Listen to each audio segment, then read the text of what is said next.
considering what's going through with the MEK right now at Camp Ashraf, it's a good thing, and Masoud Rajavi saw the intensity of the problem and the fight ahead. And if he had a bunch of children to deal with all these pending attacks and things that were going on, it would make the problem even more complicated. And we're fortunate there are no children at Camp Ashraf. We're talking late teenagers, maybe. One of the young ladies killed, as shown in the video, was 20 years old. But that is pretty much the younger part of it. And Jesuit priests don't marry, but we don't call them a cult. So when we start peeling back the different accusations against them, they pretty much start falling apart. So when we start peeling them back, they fall apart. There's another rumor they're being held against their will. I would go through all the compounds and shake when I would visit with them. And sometimes those visits did not have much notice to the PMY. And I'll explain one in a minute. And I would shake the hands of as many people as possible. And if they wanted to leave, they could hold the hand. And all we had to do is walk out. Also, we had two written agreements. The MEC, the MEK, did not want to keep people who wanted to leave. And the last rumor to address, and this was the one of the many I ended up debunking myself, I got a message from State Department.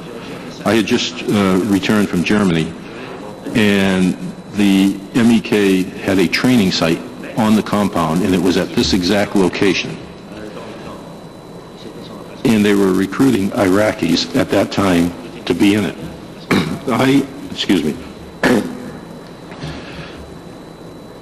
I ordered my Marines to mount up, and we were ready to go straight to that compound. And one of the liaison officers said, "Colonel, you're welcome to go to any of our compounds anytime you want. You don't need to bring your Marines and force your way in." I said, "Okay, tell you what, I'm bringing one lieutenant with me, and we're going to that compound now. And if what State Department has told me is true, the rest of the Marines are coming." We went to the compound, and what we found, it was a site where workers were living, and they hired a lot of local labor. The local labor would come in on Monday, and they'd work through the week. If they came and left every night and came back next morning, they had greater chances on one of the real terrorist organizations, Al-Qaeda, Badakor, Mahdi Army, catching them and executing them. So for their own safety, they had a lodging arrangement set up. And I went through, and there weren't hundreds, there was somewhere between 50 and 80 at the most. I went through every building in that compound, except one, and now I'm walking out, and the liaison officer said, "Colonel, you haven't checked this building yet." I said, "I've seen enough. I know what is not going on here." He said, "Colonel, would you do me a favor and check the building?" So I went and checked the building, and sure enough, it was just where workers were being allowed to live safely so that they weren't putting themselves at greater risk. They weren't putting themselves at 5 times the risk. And if they had anything to hide, he wouldn't have said, "Colonel, would you check the other building?" I came back feeling totally stupid that the State Department report had got me into mounting up my Marines and ready to make a crash into a compound. I learned a lot that night. We have to go to our next question. Mr. Mártin, please. Well, thank you. And Colonel, I really appreciate hearing your testimony because it's matching testimony that we've previously heard. One of the things that came up here that you've indicated very early on in your remarks is the heavy influence that Iran now has in this area. And when we go back to the MEK and we go back to the revolution and how you were referring to the students at that point in time, and it was basically, in my understanding, a student-led revolution that got hijacked by the clerics in Iran. And do you see a division along tribal lines, the tribes of Iran aligned with their own tribes in Iraq? Is it following that kind of a path, sir? From what I have seen, it's not tribal in Iran and Iraq, but it is at this point in time, religious. And at this point in time, a lot of opportunists.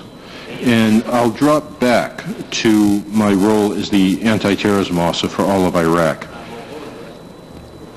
The United States, before it invaded, first off, our State Department had paid Chalabi $33 million to provide information on Saddam Hussein and his weapons of mass destruction and his other great technologies.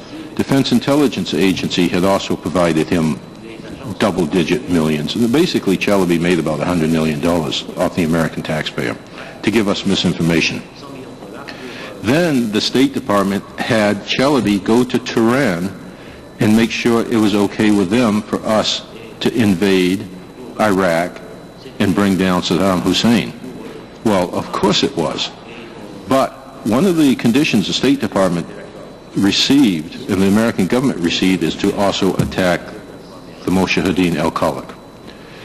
Now, moving on, as the American forces and the British forces moved in, the Iranians, and I saw this personally, was setting up, and they already had Hakim's Badakor and Hakim's Security, Supreme Council Islamic Revolution in Iraq. They were already established in the country. I came to realize when I got there that the Iranian government had come up and started replacing the governments. We talk about the Fallujah Triangle, basically from Tikrit down to Fallujah over to Baghdad. I developed another expression, and that was the Iranian wedge that I was witnessing. It was from Al-Qut to An-Najaf, Al-Qut to Daiwanir, to An-Najaf, up to Kabbalah, and over to Al-Hilla and back. And I could see this great, it was almost like a tidal wave that was a struggle in that location at that time. And Daiwanir was really the center of gravity because the tribal chief there was determined we're not coming under the control of Iran. And he was also not coming under the control of Al-Qaeda. And he mobilized his tribe to try to secure the city. Unfortunately, that success fell. But that was the main area I was having to deal with the Iranian influence as the anti-terrorism officer. Then I came back to the States, and then I was by name request to go back to Iraq to be the J3 of detention operations. And I started seeing now the influence has jumped from Iran through Baghdad, and it was now being struggled in the Diyala province. So by then, by the time I came back, that Shia population had pretty well taken control of a lot of the Baghdad area. Now we were finding they were going after the Diyala province. Also what we found, and I had to deal with this several times, in one case in particular, we got word that the Iraqi Ministry of Interior, which was a very corrupt organization, was moving their forces into villages, and telling the village people, you got 1 hour to clear. Could I interrupt you for a moment, sir, if I could, because I'd like to come back a little more towards Camp Ashraf. Sure. And one of the concerns that came through in the testimony we had here, and it left me with the feeling that that there was an orchestrated campaign to malign them. And the second thing that came through was we were astounded by the number of American officials who were saying they had to be protected, and how the government in the U.S. just seems to be ignoring a plethora of people across the board who understand the situation, understand the gravity and the risk to these people,